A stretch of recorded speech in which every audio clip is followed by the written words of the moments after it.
pour donner un petit peu de contexte, on a parlé beaucoup d'IA, j'imagine qu'il y a beaucoup de responsables marketing, communication dans la salle, donc l'idée maintenant c'est de montrer un petit peu comment ça peut s'appliquer au quotidien avec un exemple de la vraie vie, à moins que tu sois une IA, mais je crois pas. Et du coup, vous montrer un petit peu comment ça peut marcher lorsqu'on travaille justement dans ces départements. Alors, on va passer à ton cas dans pas très longtemps, et ensuite on va parler justement de quelles sont les prochaines étapes, a priori, sur l'IA, lorsqu'il s'agit de former un peu sa clientèle. Deux mots sur Livestorm. Donc Livestorm, on est une solution souveraine de webinars créée en France il y a un petit peu moins de 10 ans maintenant. On a environ 5000 clients à travers le monde. Mais surtout, on a une expertise fondamentale sur les métiers de la finance et les métiers de la santé, de part de la sécurité, de part de la fiabilité, de notre expérience, mais aussi du coup du fait qu'on soit une solution souveraine. C'est une solution qui existe surtout pour former vos clients, vos prospects à des fins marketing et de vente évidemment. Mais en tout cas, l'idée est d'être un vecteur d'information. Et voilà un petit peu. Et donc, je suis le président et cofondateur. On passe à toi, tu nous... Avec plaisir. Merci Gilles. Bonjour à toutes et tous.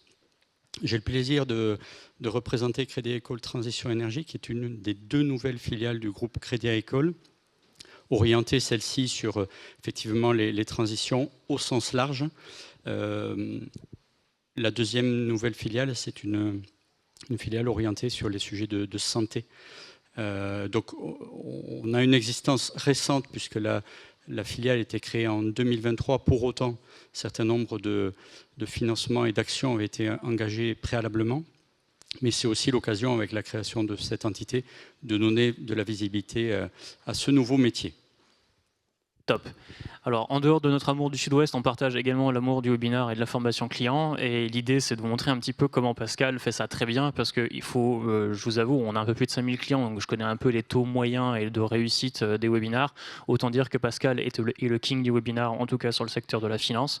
C'est des taux de fou, même ceux de 2025 que tu m'as montré il y a 2 minutes. J'étais genre en mode, mais en fait, ça n'existe pas. Alors, c'est quoi, je te laisse la parole. Vas-y, dis-nous tout. Il faut peut-être expliquer, ça a été dit tout à l'heure par Aldric, sur le fonctionnement du groupe Crédit Agricole, qui est un fonctionnement décentralisé, avec des caisses régionales en région qui invitent les clients. Et nos webinaires ont une vocation effectivement à présenter l'ensemble de nos nouvelles offres, possibilités d'accompagnement sur ces sujets de transition, prioritairement aux clients, mais aussi, par voie de conséquence, aux conseillers, sous forme d'acculturation. Donc, ce sont les caisses régionales qui ont la relation directe avec les clients. Donc, j'ai avec l'équipe un exercice d'anticipation important pour pouvoir inviter les clients suffisamment à l'avance.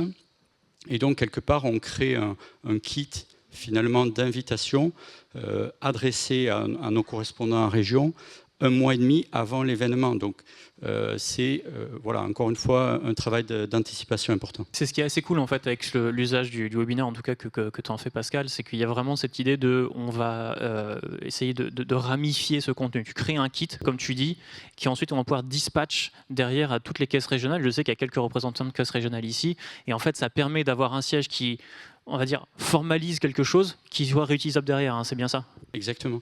Exactement. Et donc après, chacune des caisses régionales invite les clients, et je pense qu'il y a une grosse partie de réussite dans le taux de présence, de participation, qui est lié à nos caisses régionales, qui invitent et qui ciblent bien les clients qui sont les plus matures et les plus intéressés par le sujet. En tout cas, c'est vrai pour les premiers webinaires réalisés 2024-2025, on est plutôt... Tu as un exemple justement pour que les gens puissent se rendre compte un petit peu de qu'est-ce qui a bien marché, par exemple pour toi, un événement récent sur lequel tu as eu beaucoup de participation? On a eu beaucoup de participation. La réglementation bouge beaucoup, vous devez le voir, mais sur des aspects réglementaires comme la CSRD qui touche plutôt les très grandes entreprises, voilà, elles sont en recherche de solutions pour pouvoir être en phase avec la réglementation qui leur est imposée.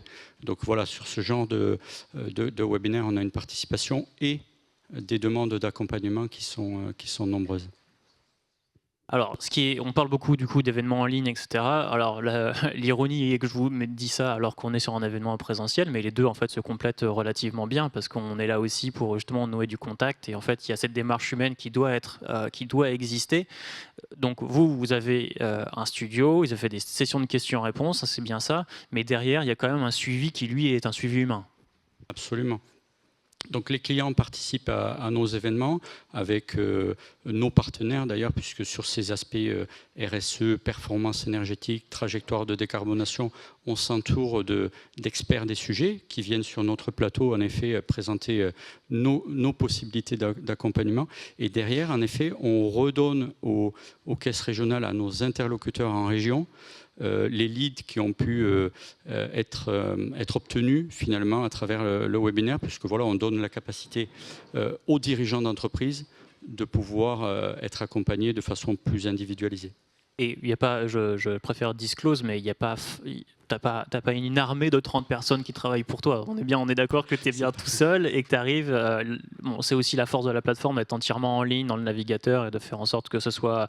On vous donne tous les outils clés en main, email, etc. Non pas que le live, mais les emails, les pages d'inscription. Mais voilà, en fait, tu n'as pas toute une équipe. Tu arrives à faire ça tout seul aussi. Hein. Mais avec vos équipes, avec nos partenaires, avec, encore une fois, c'est bien collectif, hein, avec nos correspondants en région. Très bien. On va passer un petit peu du coup aux résultats que tu as, qui sont du coup complètement caduques, vu ce que tu vas montrer il y a littéralement 10 minutes. Donc 45% de taux de participation. Il faut savoir que sur un événement physique, en moyenne, on est plutôt sur du tiers. Enfin, plus l'événement est gros, plus le taux baisse évidemment. Mais sur les événements en ligne, en moyenne, chez nos 5000 clients, on est autour de 40%. Donc là, tu fais 5 points de plus, mais tu fais encore mieux en 2025, c'est ça ? On progresse un peu en taux de participation par rapport aux inscrits, en effet.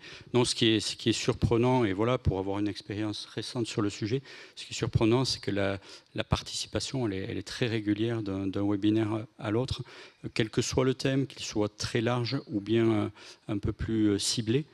On a réalisé par exemple, ce début de semaine sur la clientèle des foncières, voilà, qui a beaucoup intéressé aussi.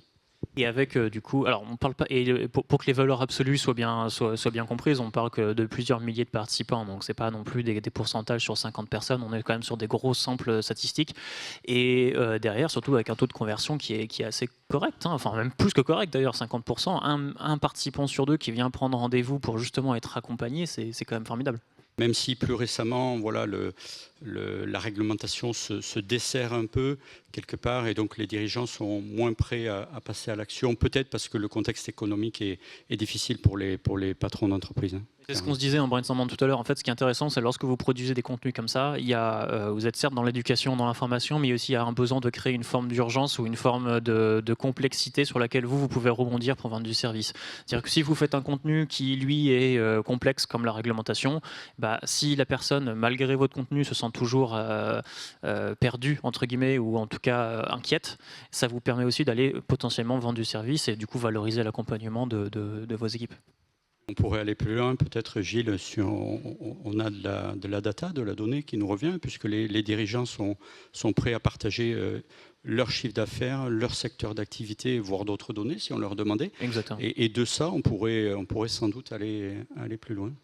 Mais tu es un formidable partenaire de panel, en fait, tu me passes les plats comme ça. Alors justement, on va rentrer dans ce qui nous intéresse aujourd'hui, qui est un peu l'éléphant dans la pièce, qui est la partie IA. Donc on intègre de l'IA dans Livestorm, évidemment, parce que aujourd'hui, qui ne le fait pas. Mais fondamentalement, ce qui est intéressant avec le contenu vidéo et surtout le contenu d'événements en ligne, et c'est la force par rapport à un événement présentiel, je dis ça alors qu'il y a des caméras qui enregistrent, mais fondamentalement, c'est qu'on peut créer de la vidéo. Et ce contenu vidéo, il est riche par essence, d'accord ? La vidéo, ça peut être du son comme ça peut être du texte, si on commence à générer une transcription, etc. Et donc, tu parlais de kit tout à l'heure, et ce qui est super intéressant, c'est que potentiellement, ce que vous pouvez déjà faire sur Livestorm, c'est prendre, par exemple, ce replay, le replay de ce fameux webinar, par exemple, sur la réglementation dont tu parlais, et ensuite venir le recycler, littéralement, en une multitude de contenus. La force de ça, c'est que votre contenu de base, le contenu source, lui, est réglementaire, parce que vous l'avez dit devant une caméra, donc a priori, c'est que vous n'avez pas dit de bêtises, et que vous pouvez prendre ce contenu brut pour le transformer en en e-book, en livre blanc, en blog post, en que sais-je, quelque chose qui pourrait intéresser vos clients pour potentiellement derrière ensuite venir les réactiver par un contenu tierce, peut-être qu'ils ne sont pas tout à fait mûrs pour prendre rendez-vous, donc l'idée c'est de pouvoir les nurturer, comme on dirait en franglais, pour pouvoir les recontacter derrière. Donc il y a évidemment ça, et il y a une deuxième partie qui est, on parlait de modération, enfin de réglementation tout à l'heure, et puis d'accessibilité.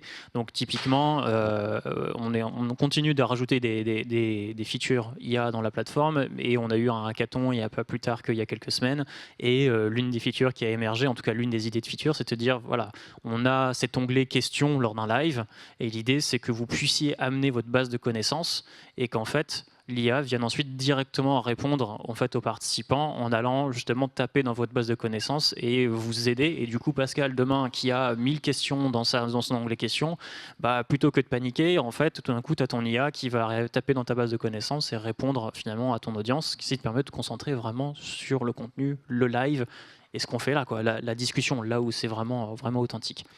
Et je termine sur la traduction parce que j'imagine que vous avez des contenus parfois qui peuvent être dédiés ou même des filiales dans d'autres pays.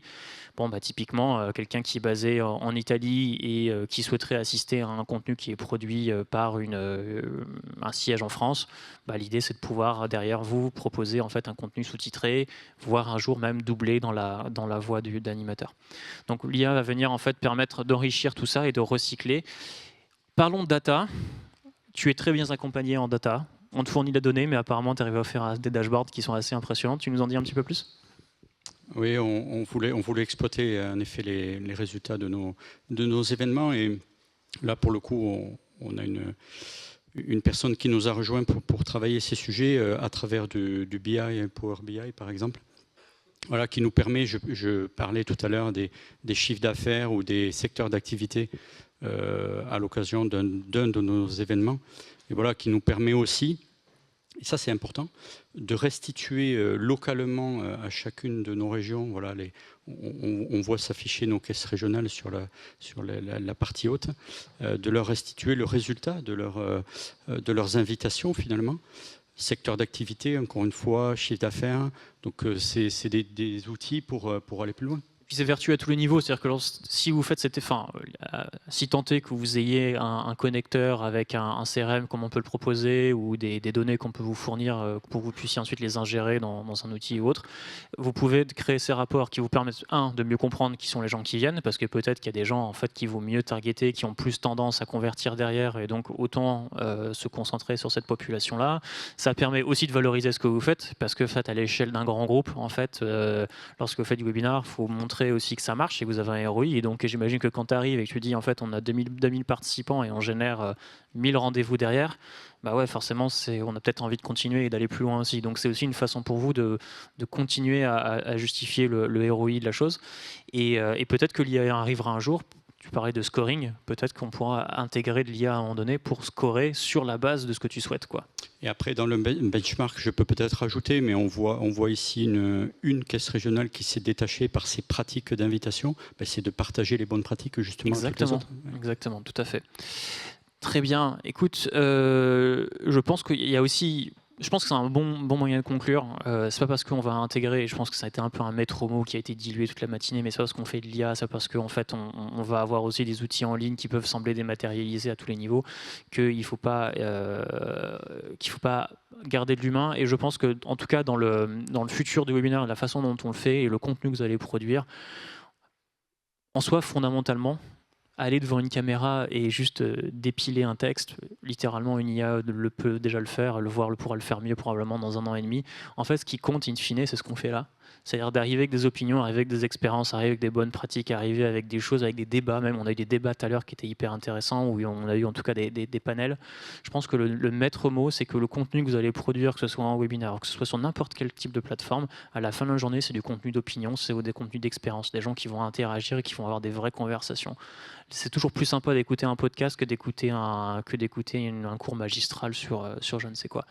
Et derrière, surtout, ça permet de mettre en valeur encore plus la relation client, et j'imagine derrière les gens en agence, justement, qui eux ont une expertise et ont ce relationnel qu'une IA n'aura jamais par définition, a priori.